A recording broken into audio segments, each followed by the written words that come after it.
So what are stingrays and why should you care? Stingrays, also known as IMSI catchers, are surveillance devices that impersonate legitimate cell towers.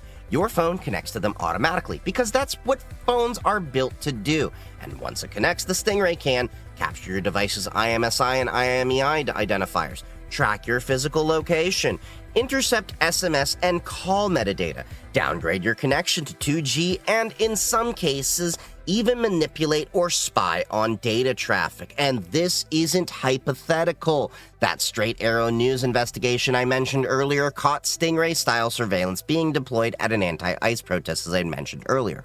That means peaceful protesters and demonstrators, people just exercising their rights, were being tracked and monitored without their knowledge. That's why projects like Rayhunter matter. That's why as I mentioned in the beginning, I packed mine in my bag for DEF CON and had it analyzed by some of the brightest minds in the field. And I was far from the only one. While I was there, I connected with at least 24 other people also running Rayhunter setups and comparing notes. The community around this project is already strong and it's only growing. And yeah, about that 2G downgrade, if you've seen my Signal Gate videos, you know this is where it can get dangerous. Downgrading to 2G doesn't just open you up to SS7, System Signaling 7, attacks, it makes you vulnerable to a whole range of legacy exploits baked into outdated telecom infrastructure. SS7 is just the most infamous example, but 2G as a whole was never designed with strong security in mind. That's why adversaries love forcing devices onto 2G. It's like stepping back in time to an era before encryption and network hardening were taken seriously.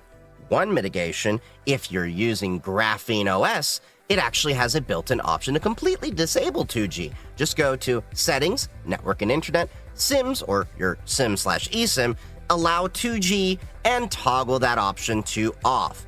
That way, your phone will never accept a forced downgrade attack to 2G in the first place. Other platforms are slowly adding this feature, but Graphene OS has pretty much been leading the way in privacy technologies. I'll link to my full Signal Gate series, 3 videos deep, and some cards and the description if you want to go down that rabbit hole.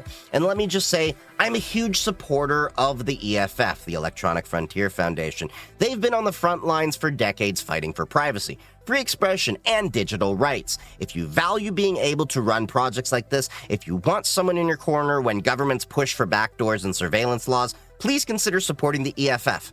I'll have a link in the description to their site. Throw them a donation, become a member, whatever you can do. They fight for all of us.